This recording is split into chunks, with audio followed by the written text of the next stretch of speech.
can hear us now, Kathy? Yeah. Nobody had their mics on, that was the issue.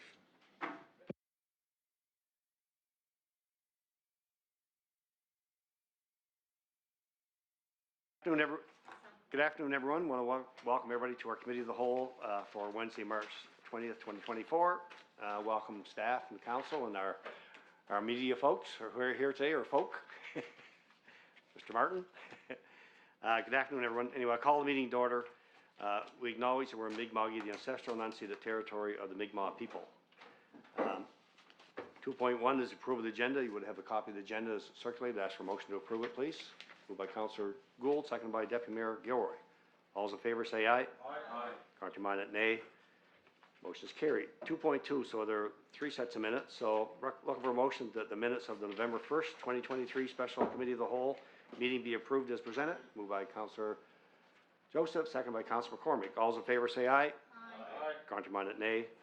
Motion is carried. Second is that the minutes of the February 21st, 2024 regular Committee of the Whole meeting be approved as presented. Moved by Councillor Telling, second by Councillor Gould. All those in favor say aye. Aye. Contrary-minded, nay. Motion is carried. And finally, the minutes of the February 28th, 2024 Special Committee of the Whole meeting be approved as presented. For motion, please. Moved by Councillor Porter. I was looking at the screen. Second by Councillor Goodwin. Here we go. All those in favor say aye. Aye.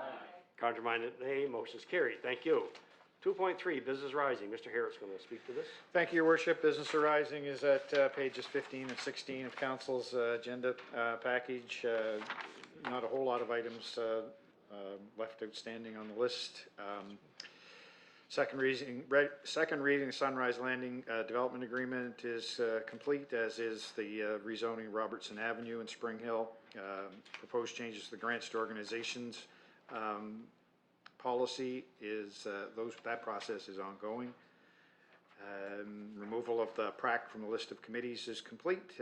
Review of previously developed signage guidelines for the public highway signage bylaw is on the agenda today, I believe.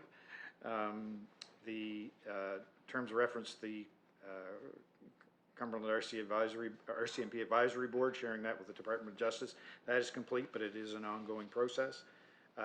Accessibility Advisory Committee appointments is complete. Amendments to the tax reduction exemption policy is complete. Now on page 16, the writing to the Nova Scotia Department of Public Works about the issue of Malagash Wallace area being the domain of the Cumberland County DOT TIR superintendent is in progress, and the surplus municipal property strategy RFP has closed, and I think we'll be reviewing that and making an award soon. Your Worship. Thank you. Any questions, Mr. Harris, in regards to his report? Seeing none. Thank you, sir. That brings us down to 2.4, public hearings, which we do not have any public hearings today. 3.1, commercial development support bylaw. Mr. Boone, Director of Development Planning.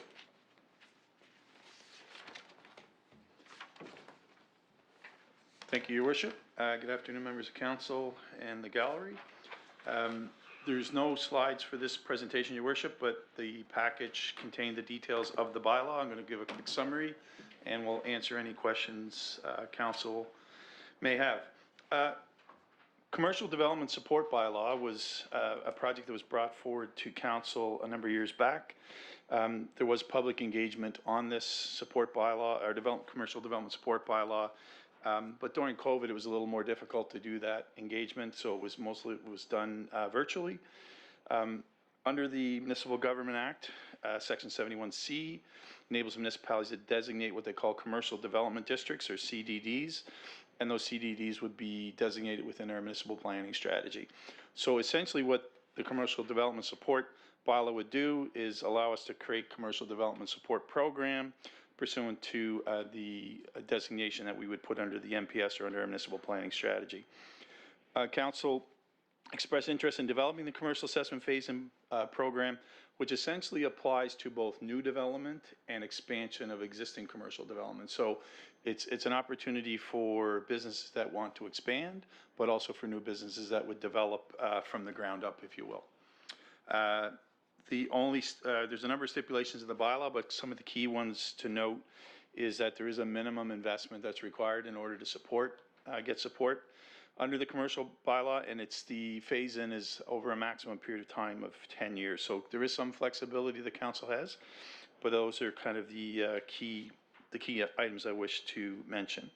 The attached draft has been modeled very closely on what Amherst has done, and Amherst's bylaw was also closely attached or reviewed with a similar bylaw that I believe the town of Yarmouth has. So the two steps to this, Your Worship. One would be the commercial bylaw itself, and the other would be an amendment to our MPS to create the commercial development district.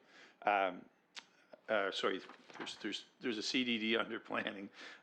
To create the CDD under this bylaw, so that commercial development district would be created under the bylaw, but also under our MPS, not to try to create confusion here. Sorry, Your Worship.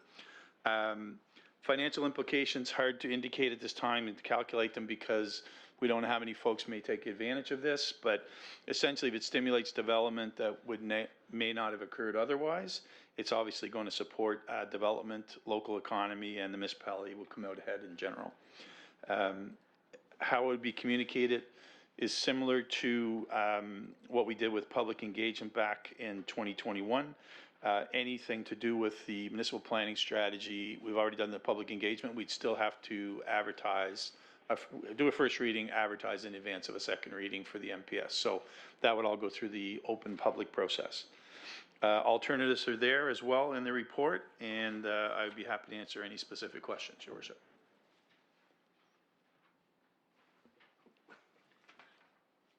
Thank you, sir. So the recommended motion is for council to consider the committee of the whole review the attached draft commercial development support bylaw, refer questions and instructions to staff for response, and at the appropriate time, refer the draft bylaws to council for first reading. So moved by Councilor O'Telling, seconded by Councilor McCormick. Any questions or comments for Glenn at this time? Councilor O'Telling, please. Just curious, is the rebate on the full taxable amount or just the renovations or new build? Yeah, so it would just be based, so in the example of a new build, it would be the total project would be eligible, subject to the agreement being negotiated. But of an expansion, it's only the difference between the existing value and the expanded value. So for example, if you had a $500,000 assessment, you did an expansion, PVSC will create the new value, so it'll be based on the new value. So 500, you did a $250,000 expansion, it would be on the 250,000. Okay. Okay, Councilor O'Telling, great, thank you. Any other questions or comments for Mr. Boone? Seeing none, we'll call for the question. All those in favor say aye.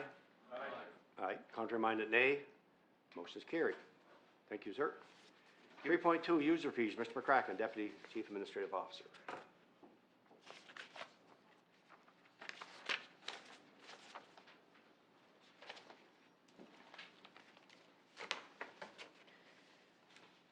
Thank you, Your Worship. I just wanted to present some amendments, possible amendments to the user fee policy for your consideration. The purpose of the fees policy, of course, is to provide a central place to set out and amend the fees of the municipality charges for certain applications, approvals, permits, licenses, and services, and so on. It was last amended last year to dealt with a few changes to the community center fees. There, aside from that, a significant review hasn't been undertaken in quite a while, with staff confirming, for example, that some of the development and planning fees haven't been changed for 10 years or more. So we did a review of the fees policy as well as a scan of what other municipalities charge for certain user fees. And the fee changes in the CDR in your package are being proposed in 3 areas: recreation, finance, and the bulk are in development and planning. The proposed changes are listed and with the rationale. And there's also a copy of the existing policy in your package. Staff are happy to take any questions and entertain any further suggested amendments to the fees policy. We also have Director Boone and Director Hurdle here too to answer any questions that I cannot regarding the fees in their departments. I will point out, Councillor McCormick did point out a couple, what I believe are typos in the page 51. If you look at residential decks accessory storage, less than 500 square feet. I think the next one should be residential decks and accessory storage greater than 500 square feet. And the same would apply to the commercial decks and accessory storage under 500 square feet. And commercial decks and storage should say greater than 500 square feet. So those are the two minor tweaks to that. So I'll open the floor to comments and suggestions. Thank you, sir. So the recommended motion is that council forward the amended fees policy to the March 27, 2024 regular council meeting for consideration and approval. And as Mr. McCracken said, open to any other amendments the council may suggest as well. But someone like to make that motion, at least we get it on the floor for discussion. Moved by Councillor Joseph, seconded by Councillor O'Telling. Questions or comments for Mr. McCracken?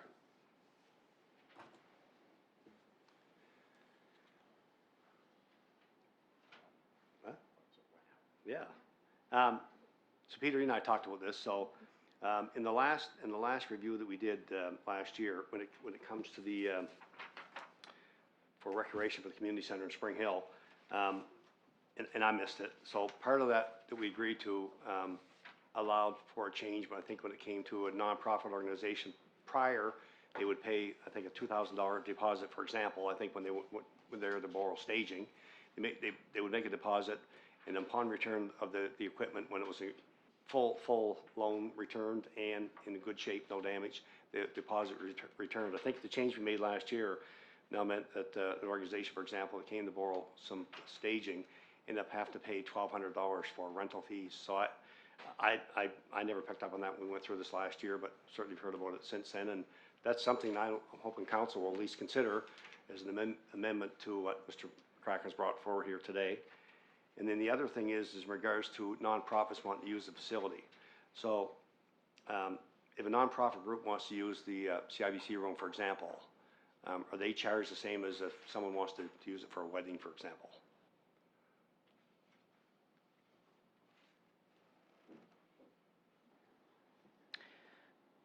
Thank you, Worship. I'm turning my mic off just because it helps with the camera coordination. So in terms of the staging, yes, I think it was used to be that they could provide a deposit and have that deposit returned if the staging was brought back in good condition. Certainly, we can consider a similar policy where we could have the staging rentals for nonprofits included in the nonprofit rate, and which at the moment, if a nonprofit wants to use the facility, they can put a special request in for a nonprofit rate, which is approved by the CAO. And so we do that on numerous occasions. We've had recent requests and throughout the year, and most recent with the schools and their prom walk and the prom. And so we apply those nonprofit rates, and we consider them on a sort of case-by-case basis. And then they generally get the facility for free or at a very, very reduced cost. So we could apply the staging or put the staging into something into that community rate where a nonprofit could borrow the staging for a deposit, and depending on the condition when it gets back, we could, I would suggest we either, if it's not brought back in good condition, we keep the deposit and have the sort of the authority to also, if it comes back, unusable, charge the organization for full replacement of that piece of equipment. But that would be rare, but certainly we want to probably give ourselves some leeway there as well. Thank you. And the other question was around nonprofit organizations use the facility itself, for example, the CIBC room. Right, so we could have a nonprofit such as Maggie's Place wants to do a workshop at the community center. They could express interest in getting fill out an application for the nonprofit community rate, which exists now, and they could receive that room for free, if approved by the CAO. That's how it's, yeah. So we get, thank you, what's that? That's the way that part is Yep. now, but I don't think the part will be. Yeah, But the great, thank staging's you. not included in that, Okay, yeah. so we can do a couple things here. We can either vote down the original motion and reintroduce a new amended motion, but if you're okay with it, and staff and council okay with it, is there anyone who would be opposed to that amendment in regards to loaning equipment to nonprofit? Is there anyone that's opposed to that? So I think we have an understanding where we are, that's okay? All right? Okay, so any other questions or comments from Mr. McCracken? Seeing none? Oh, Deputy Mayor Gilroy. Last but not least. No, Yeah, good. Just under the wire. Yeah, good. Just a quick question on, the open space recreation capital fund on, $500 per lot. Is that payable at the time the subdivision is approved, or is that payable when they come to apply for a building permit? Or somewhere in between? Sorry, Your Worship, back to Deputy Mayor Gilroy. The intent would be prior to approval of subdivision. It's part of the process is to have the subdivision green space fee collected at time of approval. So the one thing I can say, Your Worship, to further that, if there's a multi-lot subdivision and they're looking to avoid paying the fee in advance of sales, they could look to do a tentative plan. So if I'll use a private road for an example, would say 20 lots.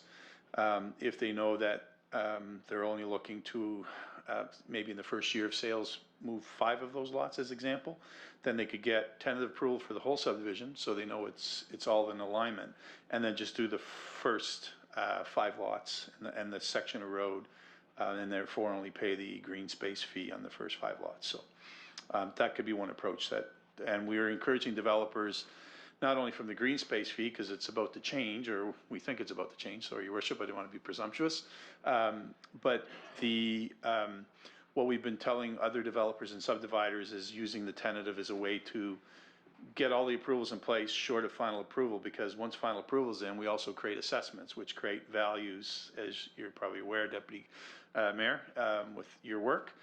So that's what we've been suggesting to folks as well. Okay. That would be something that at a future point, if we get a lot of blowback on it or whatever, that we could be prepared to look at again. Yeah. I'm just a little curious as to, like, personally, it costs a lot of money to build roads in sections. There's some economy of scale of building them all at once. Yep. And what would be your stance if I built a road that would service potentially 100 lots, but only built the road and asked for the thing on 5 lots, and each time you go back, you have to do another instrument of subdivision to create 5 more lots. And you have to, it continually increases your cost also, so it's just, It would. that I'm absolutely clear on how it's going to work, because Yeah. I know someone's gonna ask me. So the one thing I would say to where the number wasn't completely arbitrary, it was based on other municipalities use a percentage increase or a percentage charge on green space. Some municipalities as much as 10% of the assessed lot value. So the challenge with that is that means every subdivision would then have to go to PVSC to get the value, so it could slow down the subdivision process waiting to get those values back. It was the way it's been in other municipalities, and in fact, it was the way it was in this municipality many, many years ago. However, if you look at assessed values on lots in general, and we looked at about 5 or 6 examples, the $500 per lot would still be substantially less than even using a 5% value. So that's kind of how we looked at it, Your Worship. I can give you examples of 4 or 5 subdivisions just on the North Shore alone where the lot values go anywhere from $30,000 to $170,000 per lot. So the 5% on $170,000 is a pretty substantial fee. So. And again, I agree that that, you know, and in a method of fairness, that each lot has to be treated the same, regardless of their value, you know, and all of that too. So I'm, you know, that's fine, absolutely fine on that. But just a question on the other, because again, once we approve them, they become taxable. And, Correct. you know, if I go in as a developer, when the game that I'm in, and I develop a subdivision and I put the 25 lots in and do them all now, pay the fee, but then all of a sudden, you know, you have to watch your tax side of it too, because, you know, you can, every 3 years you lose a lot in taxes if you don't sell the lots, Correct. right? So there's a lot of awareness with the developers about what's going on with the fees and how they're gonna be structured and what it's gonna mean to them. So we're gonna get some questions, and so you wanna be able to make an informed answer to Yeah. them too, so. The other question I would have very quickly, is the $2.50 per thousand value for commercial renovations and additions? Correct. So, that, you know, I understand that we can't do these things for free, but that seems like a big number. If, for example, Cavendish Farms came along and said, we wanna do a $7 million addition to our potato barn on the Greeno Road, which is something that as a municipality, we would absolutely welcome, and the jobs and all the economic spin-off that goes with it, and then we're gonna say on the same thing, for $7 million, we want, you know, $100,000 in fees on top of, you know, I don't know, that number seems a bit excessive, based So- on the $1,000. So commercial has always been based, your worship, back to Deputy Mayor Gilroy, commercial's always been based on value versus residential's always been based on square footage, because obviously there is a difference of what's happening with those two kind of developments or construction. We did look at several municipalities, similar municipalities, not just, we didn't look at HRM or CBRM. We looked at similar municipalities when we were looking at creating these values or these fees. And certainly we would still be on the low end of our fees in respect to building permits. Definitely on the residential side, we'd still be on the low end. And in respect to commercial, we'd be, you know, very much competitive, again, probably at the lower end of similar municipalities. The one thing I will say, in working with David Buell, David's been key to putting these numbers together, and you know, I pushed and asked a few questions, is that in his time here, which is in excess of a dozen years, we have not changed our building permit fees. And again, that's something I brought up a couple of years ago to council, that those fees need to change. I'm looking at the new residential, that's a residential building permit for a 1,000 square foot bungalow. And I did the quick math on what it would cost, and I still personally, as much as I just got done saying I think the commercial renovation It's one too might be much. high, I think that one is way too low still, Yeah.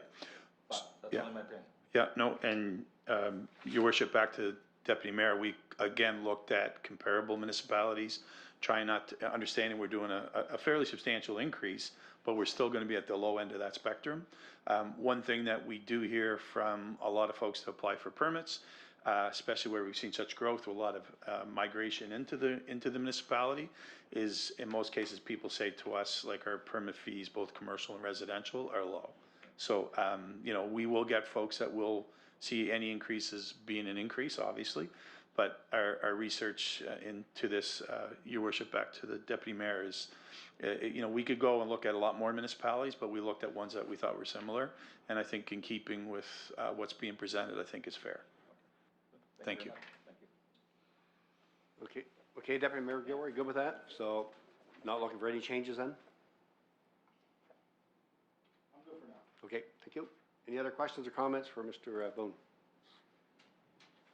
So, seeing none, I'm gonna call for the question, so just keep in mind that the motion would include, that portion around, the ability for nonprofit to borrow equipment, community center with no charge. And whatever you develop, Mr. McCracken, out of that with your policy about, you know, what fees they have to put up front and damage deposit and all that, so. Ready for the question? All's in favor say aye. Aye. Aye. Contrary minded, nay. Motion is carried. Thank you. Thank you. 3.3, asset management policy, Mr. McCracken. Change hats.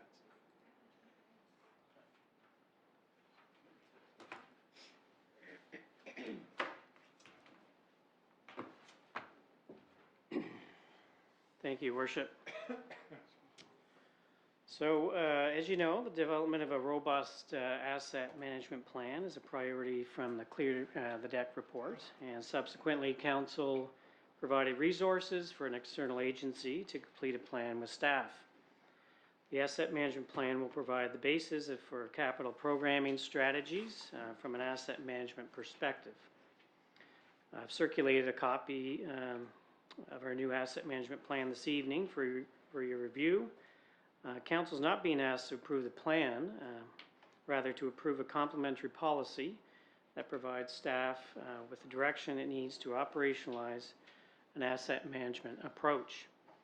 The consulting firm, AIM Network, who we used to complete the plan, also led staff, and I believe His Worship was there for part of this as well, through a workshop to develop the policy.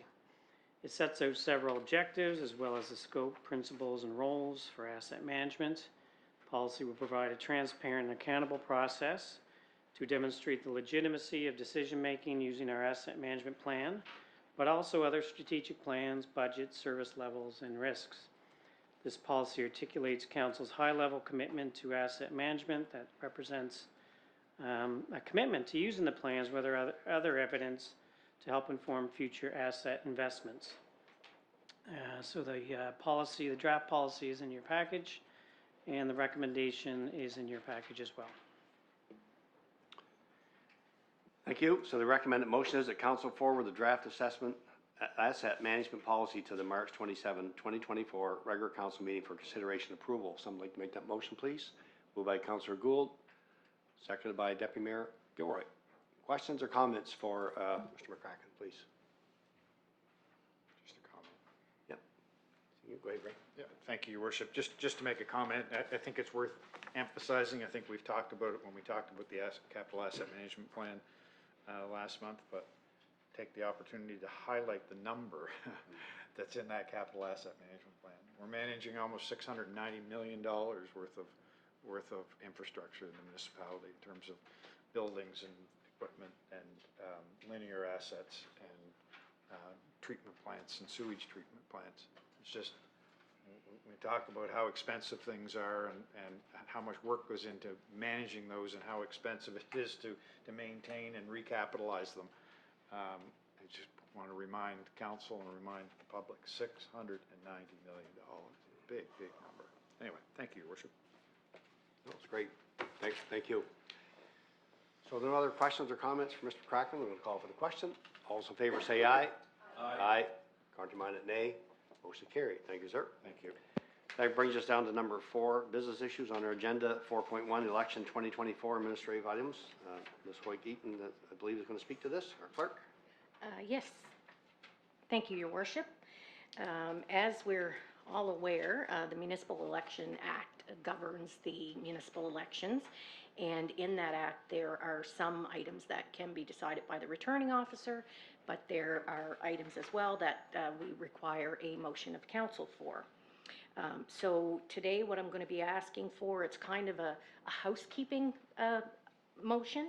So we're looking for dates for the advanced polling period, how you would like us to advise the public of the preliminary list of electors, the discretionary poll date, the authority to set tariff fees and expenses, the use of electronic voting, alternative voting, and permission to update the electors list database up until the end of ordinary polling day, and use of the Nova Scotia Permanent Registry of Voters. So that means using the provincial electors list.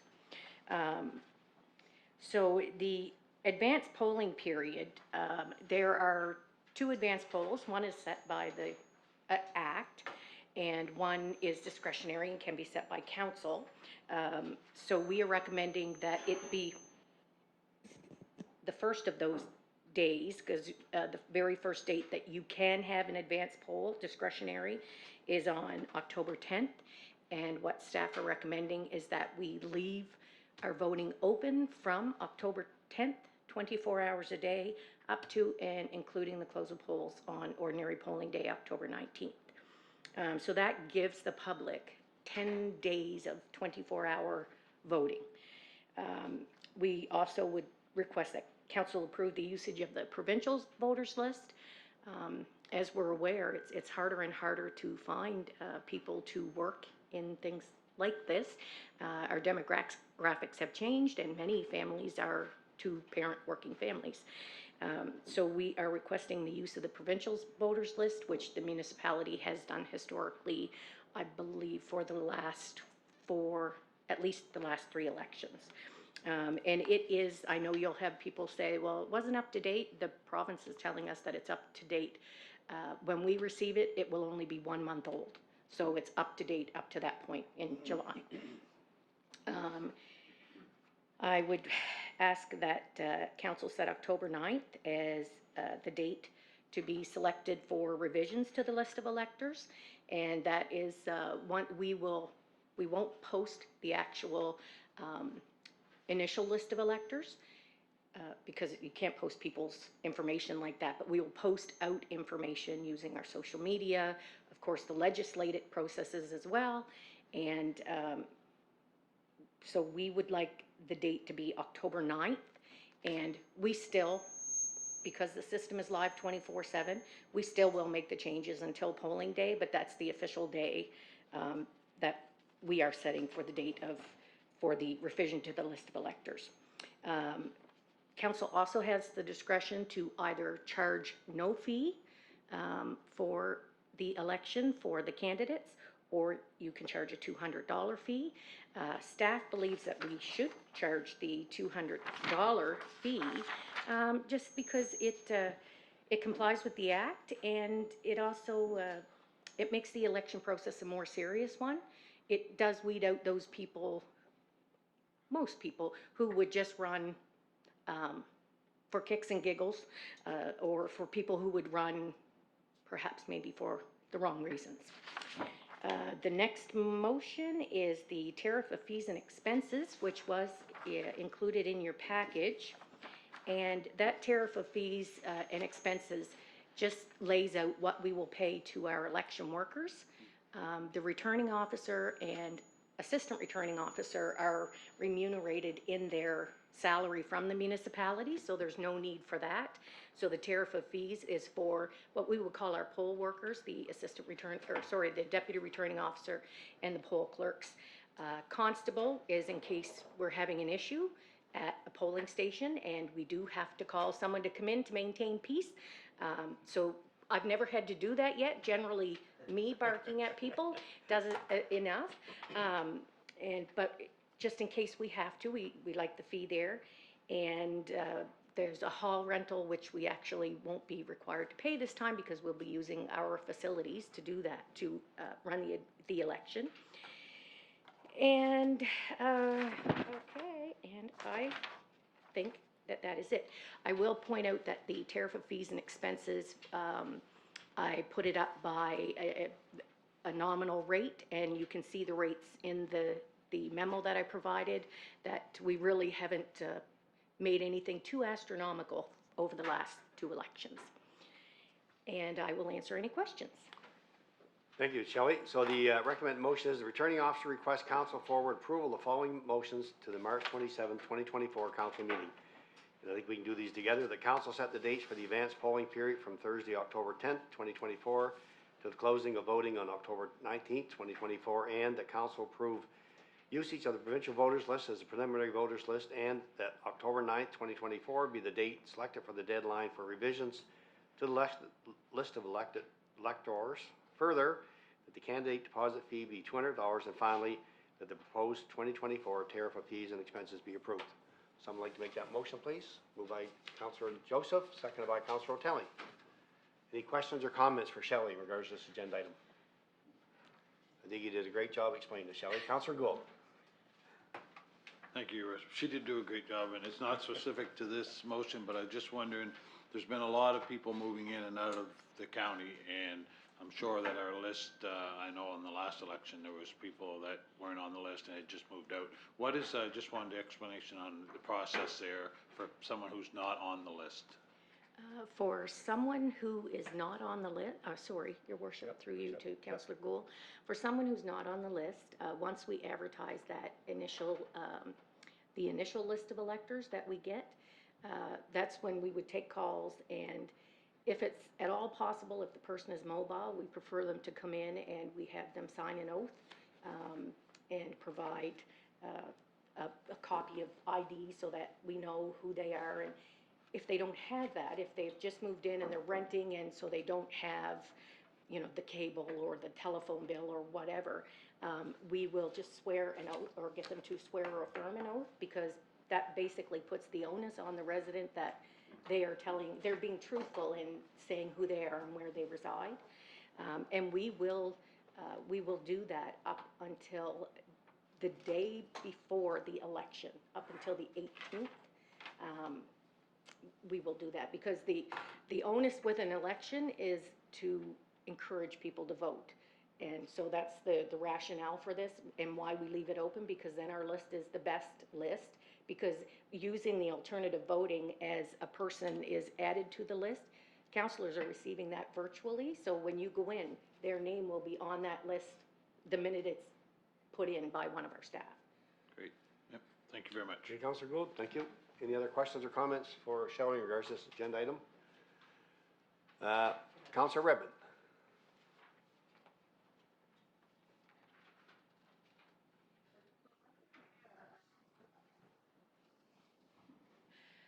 No, sorry. Oh, sorry, Your Worship, through the mayor to you, Councillor Redmond. No, the list, when we just signed our agreement with the province in January, our information sharing agreement, which allows us to receive this list from the province. And that list, we normally get it in June or July, and what we've been told is that that list is up to date to 1 month of the day that we receive it. And the information used to.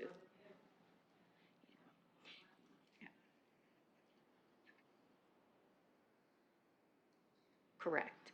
And with the use of alternative voting, one of the things that the successful proponent will do is that they call it a smoothing of the list, and they'll go through and look for duplicates and any other issues that they can find.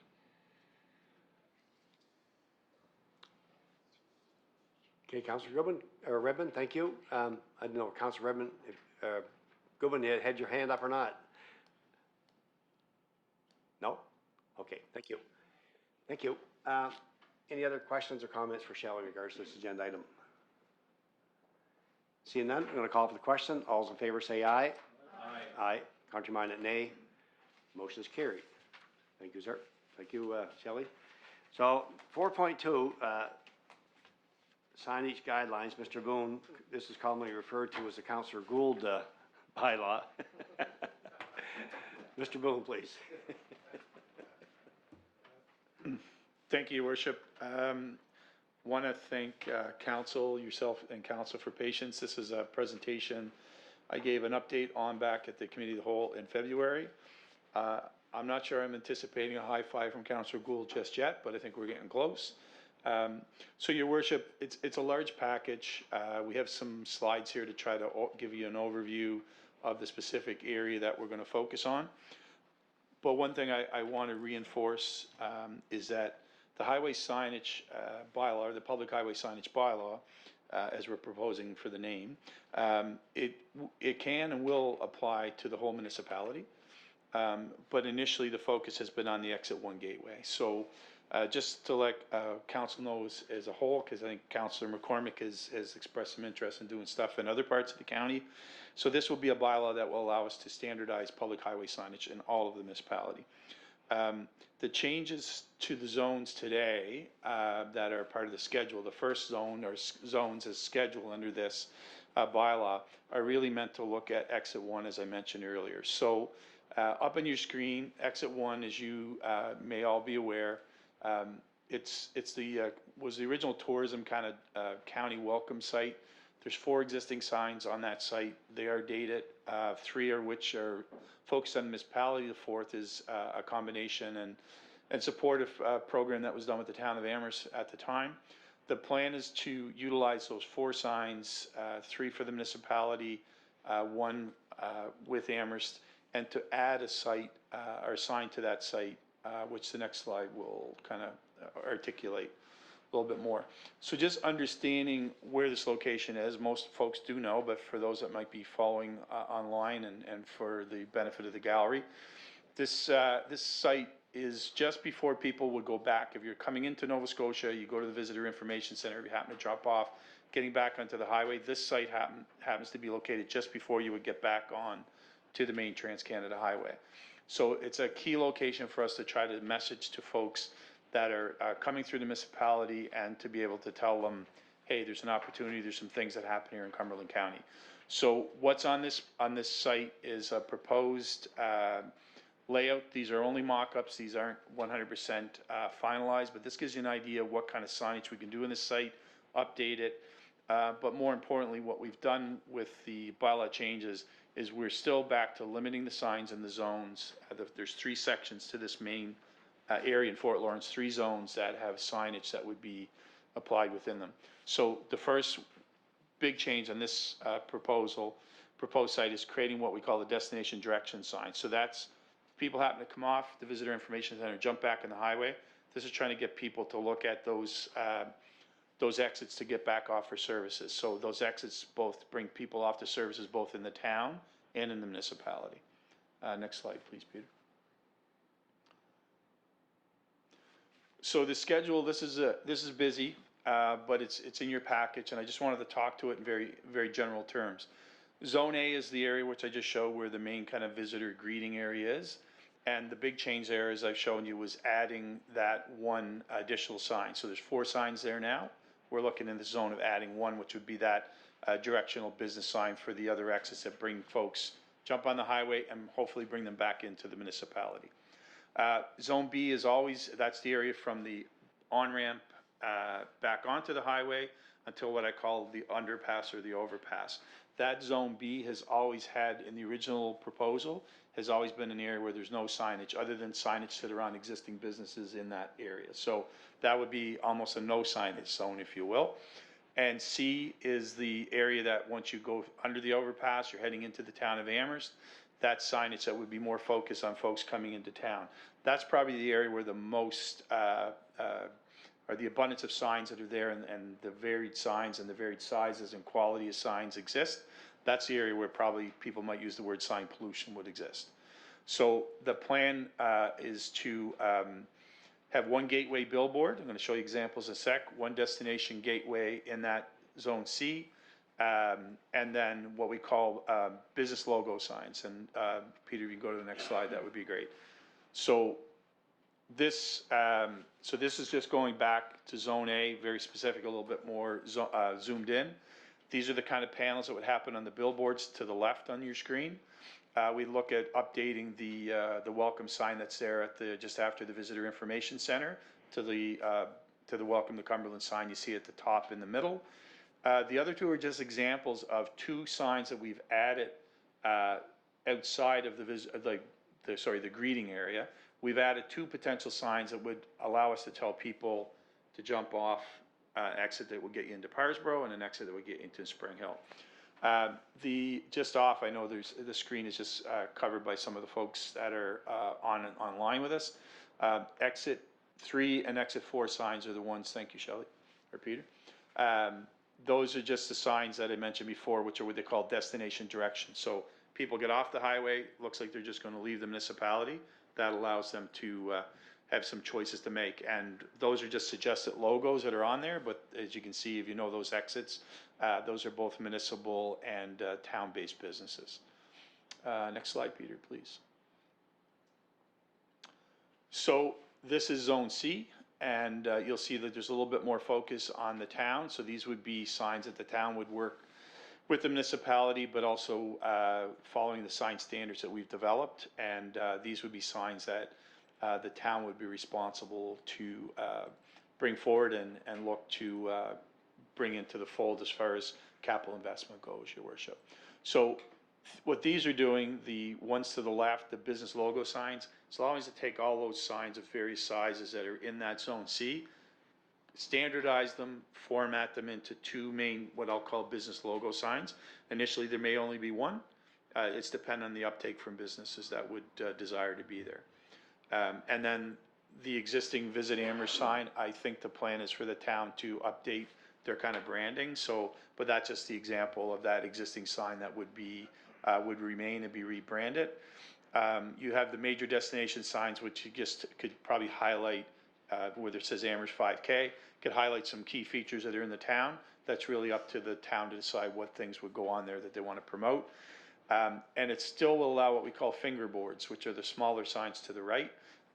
Right now, we're not proposing any of those come forward, but they would be in the bylaw based on discretion of the sign administrator. So that's the last slide, I believe, Peter. So, Your Worship, the recommendation before is to take it's a big package, as I mentioned, is to take that package forward with the amendments to those zones, which, again, standardizing, formatting, signage. We're going from about 44 to 46 signs to potentially 14 signs.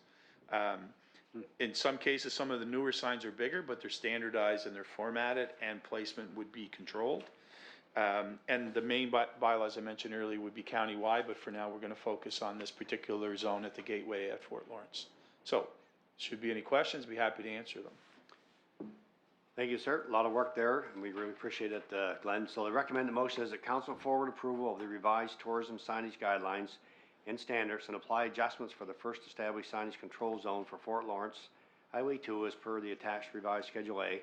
Furthermore, that council approves the change of name of the current document from the tourism signage guidelines and standards to the public highway signage guidelines and standards to the March 27, 2024 council session. Someone like to make that motion, please? Moved by Councillor Gould. Seconded by Councillor McCormick. Questions or comments for Glenn in regards to this agenda item? Councillor Gould. Thank you, Your Worship. I want to thank you, first of all, for all the hard work you and your staff have done on this. I know it hasn't been easy, but things have really moved along once we got our final approval from the province. So I really appreciate your work, and I know I've been a pain maybe a little bit at times. No. But my question would be. I would give that up, Are we voting on that, or? My question would be, if I had a sign up, let's just say if I had a restaurant sign up on that stretch of the road, so it would come down, and if I wanted to advertise my restaurant, I'll just use that as my example, I would have to, depending on what zone I was in, I'd either have to negotiate with the town of Amherst or the municipality to make some arrangements to be on that sign. Is that how that would work? Yeah, Your Worship, back to Councillor Gould, correct. What would happen first is that we want to make sure that we have the standards approved, which is the purpose of the conversation, and council will look to endorse next week. Then we'll recontact all those businesses that were talked to in the past to find out which ones are interested in being on those business logo signs, and kind of work with the ones that may want to be on the larger, what I'll call directional signs. That would be the approach. So it's not going to take all the signs down right away. It's kind of phase it in, give people time, and the plan would be still to look around fees to be on those signs. So obviously, if someone wants to be on there, there would be a fee, an annual fee to be on the sign. Initial graphics would be there. If a business after a period of time feels that their graphic is fading, and we'll have an administrator that will oversee the project anyways. If they feel that the sign graphic needs to be replaced, then we'll look at replacing them on an annual basis. What we want to do is make sure the standardized signs are kept up to a standard as well, right? So that we're making sure they're well established and well kept. So, but the simple answer, Your Worship, back is that it would be a standardized fee. If you're going on one of the business logo signs, they're all going to be the same size. It will all be the same fee to do so. So I do know some of the businesses that are out there, and I have talked to a few of them. So there would be an opportunity to have those conversations.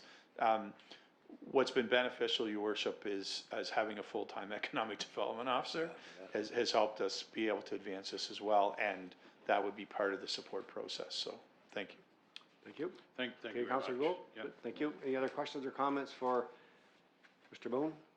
I think in your package, it's in the package, but I'll ask this so that anybody's watching. So there was consultation with the town of Amherst, I believe the business community, Chamber of Commerce, whoever, in developing this policy bylaw. Yeah, Mr. Boone?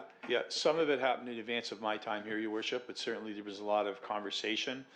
We've had, even in my short time here, it's just over a year now, we've had multiple conversations with the economic development team in Amherst, and they've been a big part of how we're approaching this. So very much a joint connected conversation, and we'll make sure that we have, in advance of anything changing, as I said to Councillor Gould earlier, we'll make sure that we're having conversations with business folks that are out there in signs and business folks that have a vested interest in what happens. Yep. Yep. And the last thing before I go to Councilor Redmond, so you mentioned fees, so do you know if the fees will be in line with what the province charges for their signs now for business, or is that too far away to? I think we just have to get some values on, some of these signs are probably even different than what the province has posted, but obviously we'll come back with fees under a policy, your worship, to council. Just wasn't prepared to do that yet. No, I so, know, yeah. Yeah, no, but it's a fair question. Thank you very much, sir. Councilor Redmond had a question.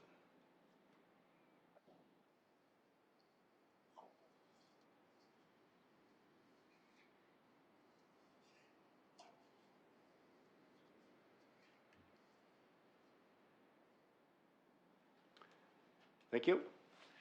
Councilor O'Telling, please. Thank you, and just to comment, if we could have a sign for pugwash. Yeah, yeah. Your worship, back to your Councilor Hoteling, those were mock-ups and I knew that was gonna come. And I was kinda kicking myself a little bit, but obviously as a former coach at the high school in Pugwash, I know where it is, so. But the plan would be to maybe look at a combination sign that could get us to the exits for Spring Hill and Parsboro, and maybe a separate one that would bring us to the communities in the North Shore. Thank you. Welcome. Thank you. Any further questions or comments for Mr. Moe? Yeah. Seeing none, I'm going to call for the question. All those in favor say aye. Aye. Aye. Contrary minded, nay. Yeah. Motion is carried. Your worship, very much. Thank you, sir. Yeah, I'll schedule the hi-fi offline so not to take time. 4.3, ratification of citizen appointment to the Board of Cumberland Senior Care Corporation. Ms. White, please going to speak to this? Yes, thank you, your worship. Municipal Council received a request from the Cumberland Senior Care Corporation, also known as the East Cumberland Lodge, to ratify an appointment for Alan Webb, or Ronald Allen Webb, to be on their committee. Mr. Webb applied to be a board member, and he's a retired professor and CPA, and he grew up in the Oxford area and is now a resident on the Gulf Shore. The board is advised that they feel he'll be an asset to the board due to his background in accounting. And so there is a motion in your package, and I will answer any questions. Thank you, Shelley. So the recommended motion is that council forward a motion to the March 27th, 2024 regular council meeting to ratify the appointment of Ronald Allen Webb to the board of the Cumberland Senior Care Corporation. Someone like to make that motion, please? Moved by Councilor O'Telling, seconded by Councilor Redmond. Questions or comments for Shelley in regards to this agenda item? Seeing none, we'll call for the question. All those in favor say aye. Aye. Aye. Contrary minded, nay. Motion is carried. Thank you. 5, external reports, committee minutes. 5.1 is Cumberland Public Library's monthly report. You have that, I think, Mr. Harry, you had something you want to speak to this? Yep, thank you, your worship. So the report for the Cumberland Public Library submitted by the library is in the package, but I just wanted to provide an update and get some, ask for some direction from council. As instructed, I have written to the board expressing some concerns about the financial situation at the Cumberland Public Libraries, and asking for, or rather engaging with the other CAOs in Cumberland County, the CAO in Amherst and in Oxford, as was my direction. So I've done that. CAOs got together, and I guess to summarize our conversations, I would say, look, the public libraries have provided financial information to the 3 units, indicating they were projecting a current year deficit of $80,000 and a projected deficit next year of $180,000. And obviously the implication, at least, is that the units are being asked to fund a portion of this deficit above and beyond our current contribution arrangement. And that certainly is the case, although we don't really have a specific ask. We believe, as the CAOs, that it's important that the units fully understand the financial position of the Cumberland Public Libraries. And to that end, we did meet and we agreed that that we would recommend to our councils that prior to the libraries approving their budget, we would ask that the municipal unit should be provided with the draft budget, staffing allotments, and proposed program and service levels for the 24-25 year, including any significant changes that are proposed service level changes. So given that, you know, evidence-based sort of environment that we're encouraging the decisions to be made in, the CAOs are requesting direction to write a joint letter to the board, the library board, to asking them officially to defer approval of their 24-25 budget until they can provide us with that information. And we would also just request a reasonable amount of time post receipt of that to do a bit of analysis and review with our respective councils. And so looking for council's direction to engage in that level with the other three CAOs and make that official request of the library. So you're looking for a motion? I am, Your Worship. But to forward to next week's meeting, right, for approval? No, just direction is here, yeah. Very good. So you've heard Mr. Harret's recommendation for a motion for direction for staff in regards to writing a letter on behalf of the municipality along with the other two CAOs of Cumberland County. So if someone would like to make that motion, please. Moved by Deputy Mayor Gilroy, seconded by Councilor McCormick. Questions or comments for Mr. Harret? Carrie had her hand up. Councilor Goodwin, you have your hand up, please? It's slow. Oh, okay, sorry, I missed that. So just so everybody understands, so the uptake is way slower than what's happening here, eh? Yeah. So apologize for that, Councilor Goodwin. I'll try to watch for you next time. Any comments or questions for Mr. Harret in regards to this agenda item? Councilor O'Telling. I don't know if you know this, but how long would that process delay any, you know, hours coming back to the library, for example, the Pugwash Library? Because I am hearing from the residents, and I know it's not us, but I don't know what I can tell them. Yeah, I don't really have a good answer, Your Worship. Yeah, I don't really have not a good answer. I don't have an accurate answer, I guess I would say, to that. Not seeking to delay unduly, other than to just get information, because at this point in time, we really don't understand, other than the bottom line that's being communicated. We don't really, I'm going to give you a convoluted answer, because it's my opportunity to say these things. We don't really understand the staffing level in each of the branches, don't really understand all of the services and what has changed. It's our understanding that there is a public, the state of the library meeting scheduled for Spring Hill, that it will be live streamed, and it will be sometime in April. I thought it was sometime in April, sorry. That normally they would approve their budget in April, but they don't intend to do that until May. We have that information from the chief librarian today. So I guess, Councillor Hotelling, my answer to that would be, as long as we receive the information on a timely basis, it shouldn't unduly delay it. We don't want, 2 months to do analysis. We'd just like to get the information, maybe a couple of weeks to have a look at it. The three of us get together, draw some conclusions, maybe have a few questions, and then make suggestions to our councils. At this point, we're just being asked to think about contributing an unspecified amount of money for an unknown restoration of an unknown service. So we just want to tie a loop around that so that councils can understand what they're being asked to decide. Okay? Okay, thank you. Okay, Councilor O'Telling, thank you. Any other questions or comments for Mr. Harret in regards to this agenda item? So you've heard the motion in regards to the letter. So it asks for, is there no further comments or questions? I'm going to call for the question. All those in favor say aye. Aye. Aye. Contrary-minded, nay. Oh. Contrary-minded, nay. The motion is carried. Thank you. Thank you. Thank you. Yeah, that's right. 5.2, Navigator Monthly Report. So there's a report from the Navigator that's included in your package for council's information. From my perspective, the Physician Recruitment Committee meets regularly with us, or at least quarterly, and is doing a very good job, I think, as far as reaching out and sharing the information. So I don't know if you have any questions.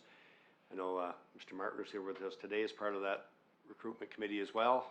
So I know that he attends all those meetings. So anyway, the information is there in your package for your perusal. I guess if you have any questions, you could direct them back through our CEO that could actually end up back through the Navigator. 5.3, Solid Waste Monthly Report. I don't know, Greg, if anybody has any comments on that? Justin doesn't, or we're okay? Just for information, go ahead. Not really any specific comments. You know, Justin has an information item, Mr. Walkress has an information item later on in the package with regard to the implementation date of solid waste collection dates. And if that's relevant, we can leave that to that conversation. I would take the opportunity to say that there are changes coming because of regulation changes dictated by the Nova Scotia Department of the Environment that will impact how treated lumber is treated, how we capture it. So treated lumber will no longer, as of April, be accepted as a construction and demolition good. It'll be garbage, so that will change how we treat it at our transfer stations in particular. So just ask folks to watch for those new announcements and regulations as they come out. Okay, thank you. So again, that solid waste monthly report's in your package for your information. That brings us down to number 6, internal update reports committee minutes. So 6.1 is administration department monthly report. Mr. McCracken?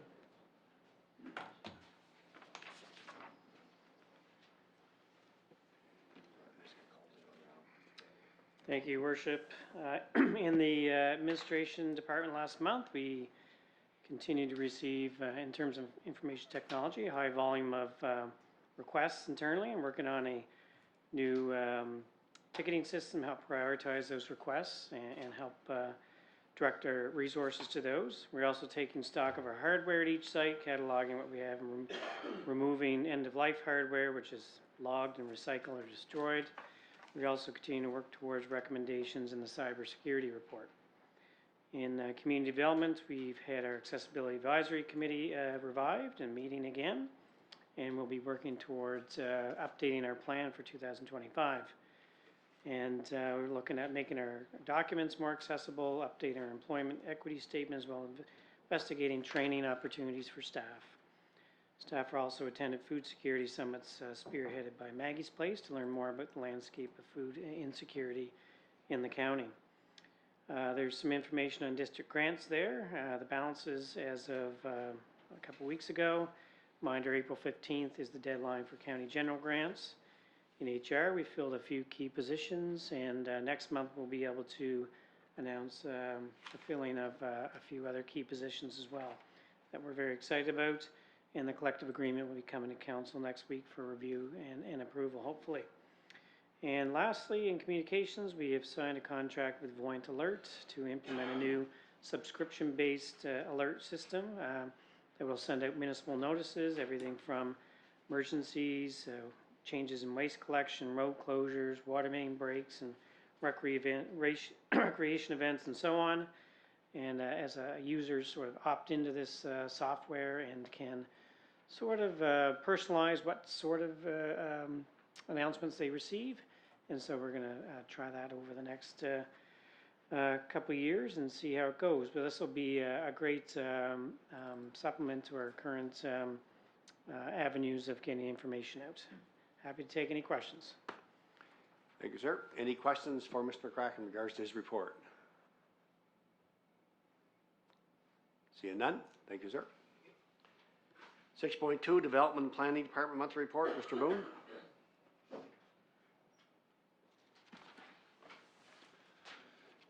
Thank you, Your Worship. Hopefully you're not tired of hearing my voice just yet. Monthly report for February, Development and Planning. Just a couple of quick notes on the planning side. Our planner, Kira Nordgren, started with us on February 6th. Worked with our retiring planner, Nelson Bezanson, for a few weeks.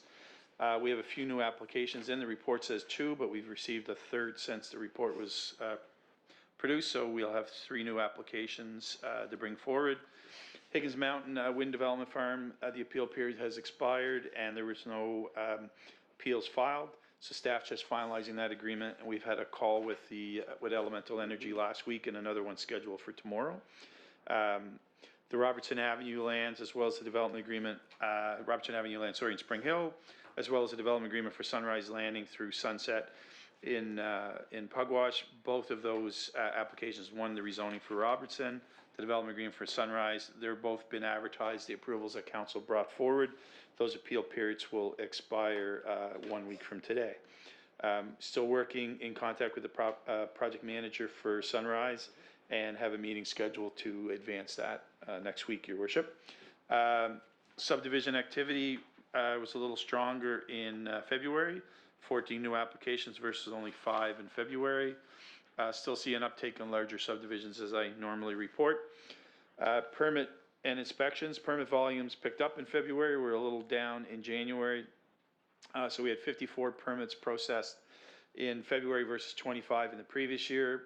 Overall, year to date, we're up about 13% in growth. So remembering that last year was another record year. So, and I did talk with staff today, and it seems like March has been fairly busy so far. We have some staff members that continue their fire inspection training, and our last 2 junior building officials are on their final course this week to complete their level 1 building official training, so all positive. On the climate and special projects economic development side, geothermal project, we're just, as I mentioned, we're in the process of getting a 1-year extension with the Department of Environment, and the geothermal steering committee meets next Tuesday. That's an add-on to the report as brought forward. And just quickly, the low carbon community projects, Your Worship, we're just about to finalize, we have finalized, and we're just about to award the energy, climate and energy action plan, so that RFP closed, and we just finished our assessments and working with the CAO to finalize and to award that. So I would expect that will be done within a week. And with regards to the solar energy project, Your Worship, our consultant that we're working with on that project area conducted a site visit today, and they're working with Nova Scotia Power to review the potential connection into the distribution or transmission network in a meeting next week. So unless there's any particular questions, Your Worship, I'll leave it there. Thank you, Mr. Boone. A lot of work is being done. Really appreciate the work of you and your staff. I know I speak on behalf of council when I say that. Any questions or comments for Mr. Boone in regards to his report? Seeing none, thank you, sir. Thank you, Your Worship. 6.3, Facilities Monthly Report. Mr. Cole, Director of Protective Services.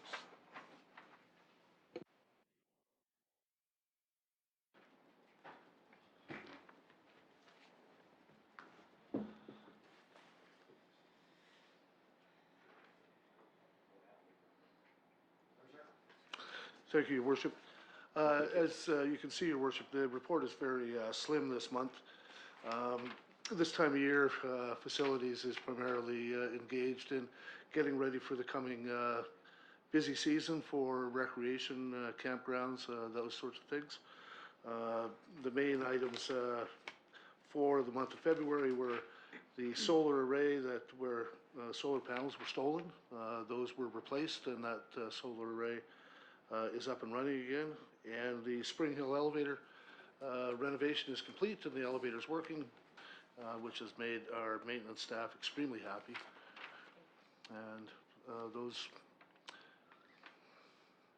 And Madam Clerk is quite happy with it as well. Thank you, sir. Any questions for Mr. Cole in regards to his report? Seeing none, and I'll just while you're there, we might as well carry on with 6.5 if you're okay with that. You're ready? You're ready for it? Yes, Save Your Worship. Save you a trip. Protective Services. So as you'll recall, no doubt, Your Worship, February was a bit of a month for weather, which impacted us quite a bit with snowstorms, and then we had rain events that closed a number of highways in Oxford, Wallace, and McCann. The emergency management coordinator has been quite busy. It's going to be delivering a emergency management preparedness seminar for seniors coming up, and meetings have been conducted regarding the marsh. What happens when an emergency that would impact the marsh, how those emergencies will be dealt with. Fire services, the month was very similar to what we've come to see in the statistics.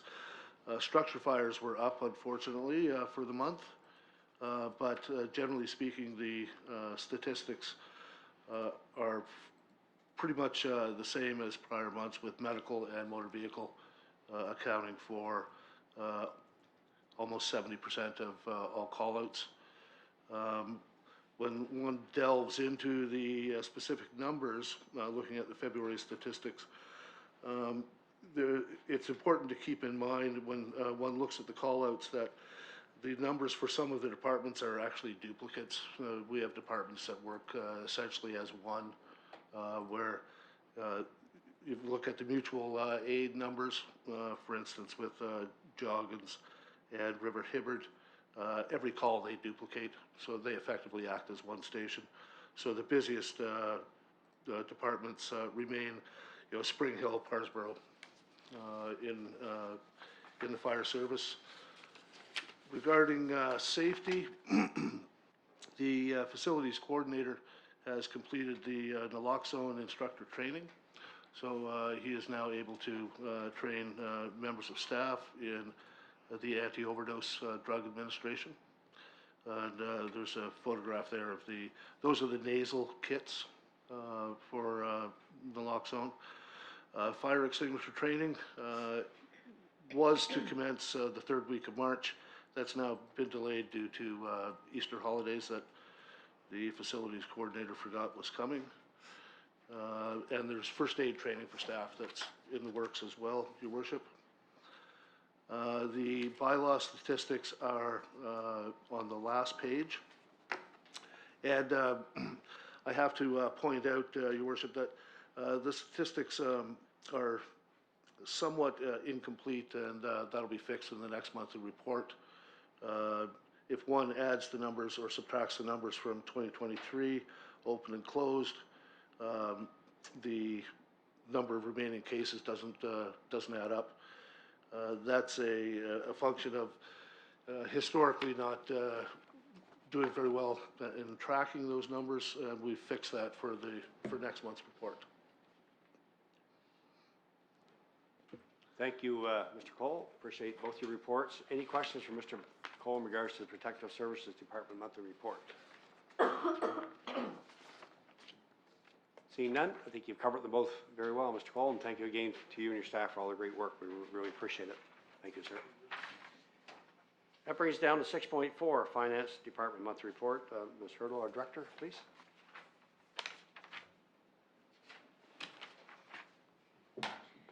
Thank you, Your Worship. So the report for February, we, finance staff are continuing to work on getting the budget ready. We will be bringing that to council very, very soon, so that's exciting. At the last meeting, a few preliminary capital projects were approved, so that's great. All bank account reconciliations for the month of February are complete. All statutory payroll withholdings have been remitted and are up to date. The collection information for property taxes is there, so the 23-24 year, we're at about 95% collected. The next tax sale was scheduled and was held on March 14th, 2024.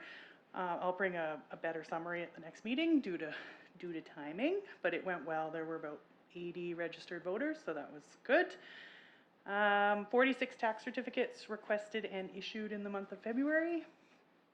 Outstanding water, there's a bit of information there about that, so about 108,000 outstanding as of the end of February. And the meter installation project in Spring Hill is going really well. So that's my report. Thank you. Thank you. Any questions for Ms. Hurdle in regards to her report? Seeing none, thank you, Amy. Appreciate it. 6.6, Public Works Department monthly report. Mr. Walkrest, Director.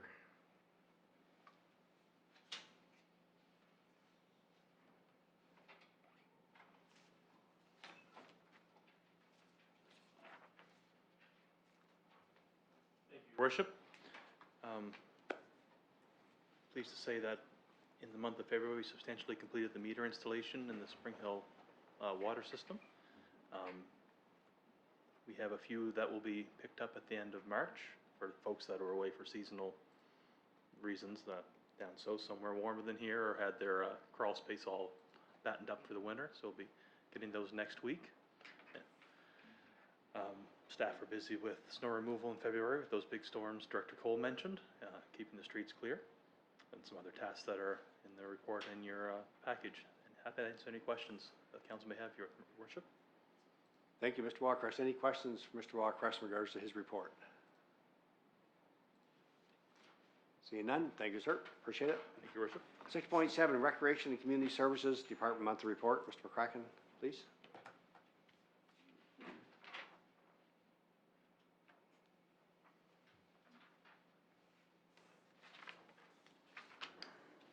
Thank you, Your Worship.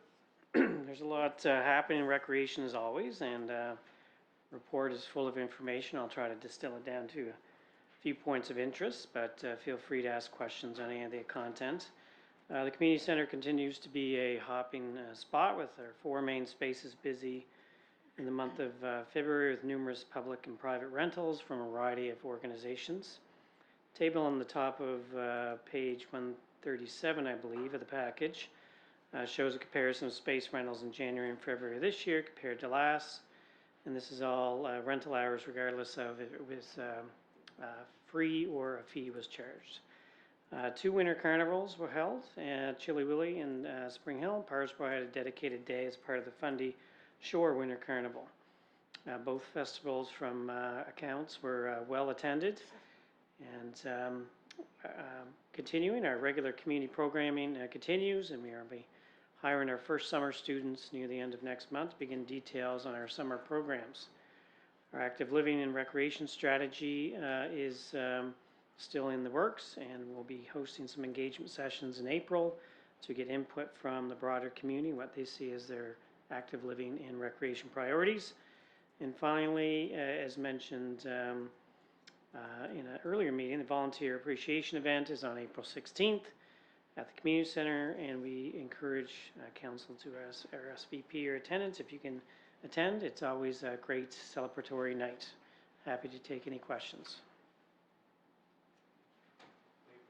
Thank you, sir. Any questions? Any questions for Mr. McCracken in regards to his report? Seeing none, thank you. 6.8, contracts awarded by the CAO. Your Worship, I believe the report was distributed hard copy. Shelley, is that right? The CAO, contracts award by CAO? Okay. We'll distribute it later. It's simply a report of contracts awarded under my authority on the under the procurement policy. So I'll send it around before the end of the evening. Great. Thank you. That brings us down to number 7, the information items. So 7.1 is coastal protection briefing. Mr. Boone, Director of Development and Planning. You'll just make a note, you also would have received a copy of a letter from the Warden of Pictou in regards to this item. Hopefully everybody's had a chance to review it. Thank you. Mr. Boone. Sir. Thank you, Your Worship. We do have some slides to accompany the overview and the presentation. First thing I'll say, it's a complex and complicated file to get our heads around. Next slide, Peter, if you don't mind, just start.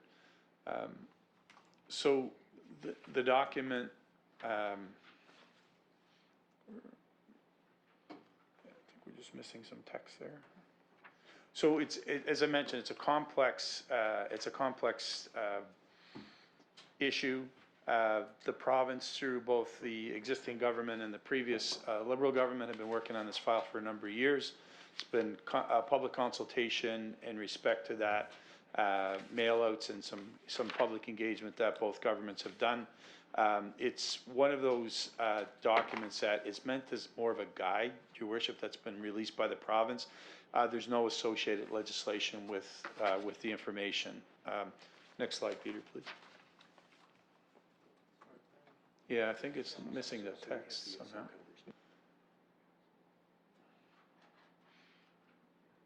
Just bear with us, Your Worship. Yep, no, that's fine, thank you.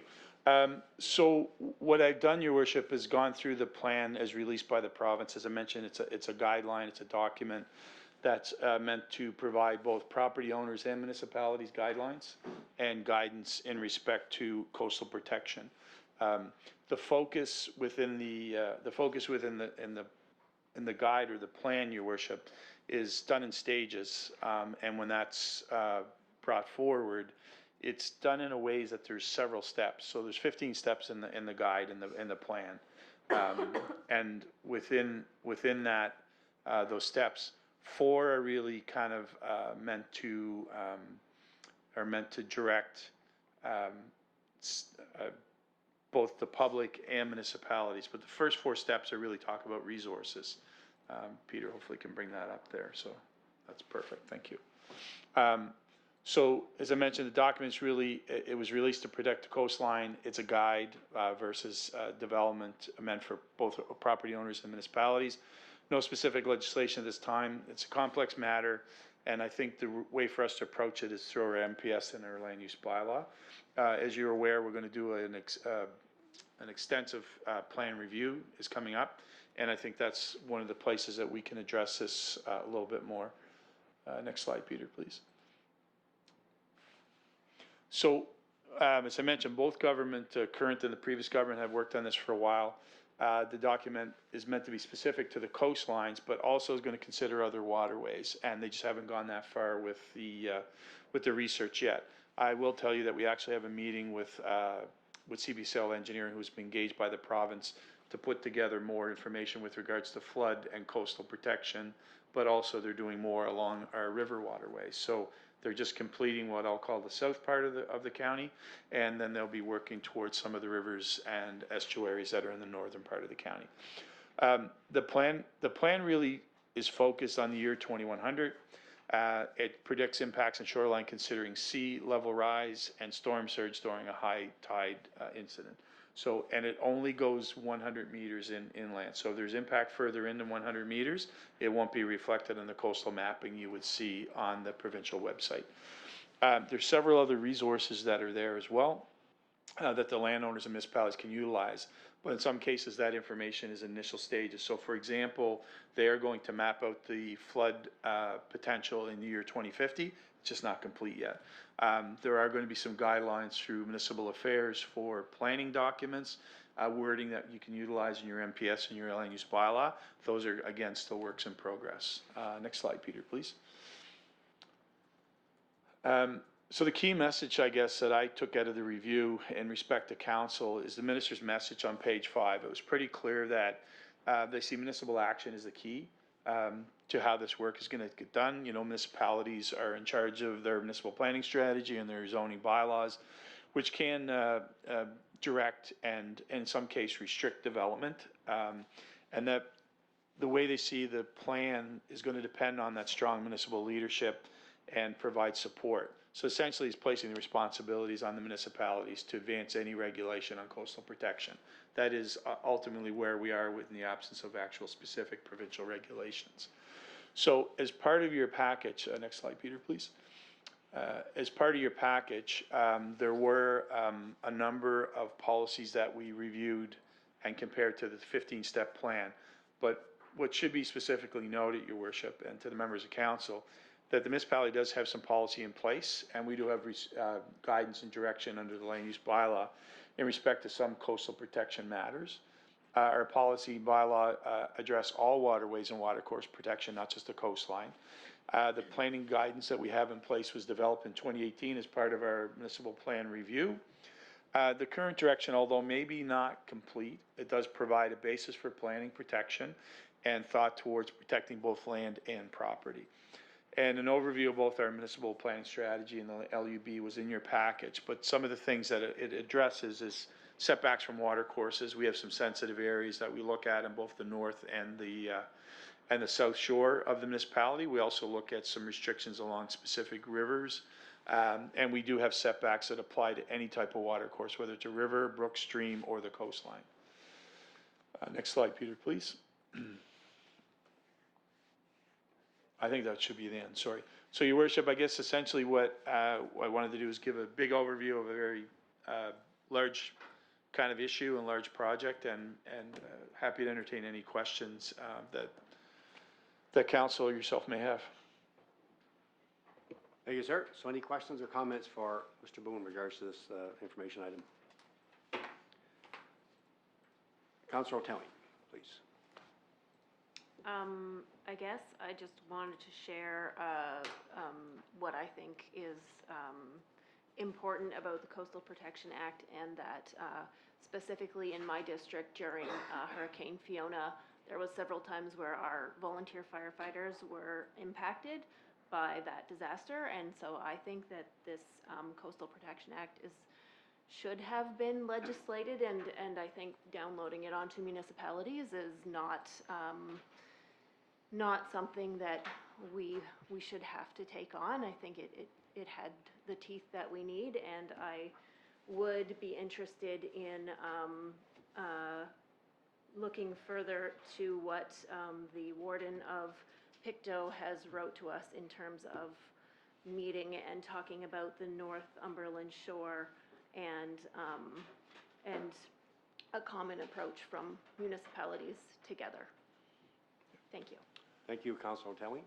Your Worship, response, back Mr. to Wood? Councillor Hotelling, you could look at joint municipal planning strategies. It is a possibility. I mean, if that, you can explore, with other municipalities, doing a joint MPS or joint policy. So certainly you could look to have conversations, and individual MPSs and land use bylaws could have common, common policy and common direction under the actual bylaw itself.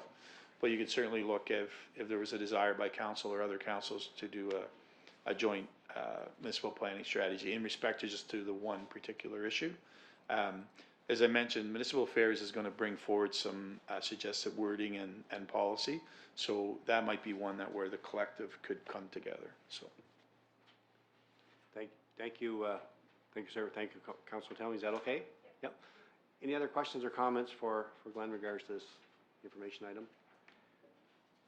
Just on the, trying to watch on the line there, make sure that I don't miss anybody. Just on the letter we received from the Municipality of Pictou. So, I certainly don't think we have enough information today to make a decision whether we're going to try to go this alone, or whether we're, and you say there's an upcoming review as well of the municipal planning strategy and land use bylaw. We've done some, but I'm sure there's more to be had, and this is specific to coastal protection. Would it make sense for council, for at least for Mr. Boone, to contact the folks, the originators of the letter, to see, if there's any opportunity for common, plans for this in the future? I guess it's not going to happen overnight, but would council be okay with Mr. Boone at least contacting them and responding to the letter, at least by a phone call, and see what their planners or thoughts are? Or again, it'll be a council decision, come back here to whether we're going to, take this on with other municipalities, whether we're going to do a joint land use bylaw, municipal planning, Mr. Boone for sure, I guess. But I just wonder, we do have the letter, and I think we should at least respond to the letter by saying council has considered this, and maybe you can reach out to them if you're okay with that, Mr. Boone? Absolutely, Your Worship. In whatever direction council provides. Is that okay with council? Everybody okay with that? Is there any other questions or comments for Mr. Boone? Seeing none, thank you, sir, very much. Appreciate it. Certainly a complicated issue for sure. 7.2, solid waste collection changes. So you have information, but I think Mr. Walkrest is going to speak to this. Are you, Mr. Walkrest? Yeah. Wonderful. Thank you. So we just had a brief information item in your package, provided an update on where we are with moving towards the new solid waste collection schedules, where we collect all streams of waste on a bi-weekly basis from our residents instead of alternating weeks between recycling and compost and garbage. So recently municipal staff had a meeting with Mailer Waste in the town of Amherst about when their new equipment would be delivered so that they can implement this new schedule. They're forecasting to be delivered early summer, looking at the volumes that we experience in summertime and other priorities we have as a municipality. We kind of jointly agree that November 4th implementation of the new schedule, moving to the bi-weekly collection of all streams, would be the direction to go. That even if the was a delay in the equipment being delivered past that date, the volume's reduced enough they could do it with their existing equipment after November 4th. So that's just a little bit of extra security, so we don't have to backpedal on any advertisement or any education campaigns we do throughout the summer. So with that in mind, we'll be issuing our regular annual solid waste calendars from April 1st to October 31st. And then in the late summer, early fall, a calendar for the remainder of the year showing the new schedule and the new collection routes will be issued, along with an education campaign for the public. So, Your Worship, I'm happy to answer any questions council may have about that. Thank you, Mr. Walkerst. Any questions for Mr. Walkerst in regards to this agenda item? Just watching the screen there. No? None? I have a comment. Go ahead, Greg. Yeah, Yeah, please. thank you, Your Worship. Just a comment on that, just to, emphasize, refresh. Council will recall that we released an RFP and awarded a contract to Miller Waste, and council will recall that there were a couple of options when we awarded that contract, option A and option B. The second one was with the alternate routes, and that there was a cost saving in accepting those alternate routes. Just wanted to remind council or make them aware that we are enjoying those cost savings. Certainly not saving over last year, but the option A and option B was cheaper, and we are being billed those less expensive amounts. So we're not, because the implementation of the new collection routes is being delayed, doesn't mean that the lower cost option is being delayed. From April 1st, we've been billed that lower amount, or from November 1st, we've been billed that lower amount. Correct? Yes. Great. Right. Yep. Okay. Anything else for Mr. Walkerst? Seeing none, thank you, sir, very much. If I could have council's indulgence just to revert back to 7.1, so I'd ask for a motion to direct staff to contact Pictou staff to explore what suggestions are in their letter. Moved by Councillor Joseph, second by Councillor O'Telling. Call for the question. All those in favor say aye. Aye. Contrary-minded, nay. Motion is carried. Thank you. Look, Kathy's back row. Okay, Kathy, go. Motion is carried. Thank you, folks, for that. Go Leafs, go, Kathy. Folks, that brings us to the end of our agenda. Ask for a motion to adjourn, please. Moved by Councillor Gould. We are adjourned. Thank you very much. And again, thanks to staff for all the great work you've done.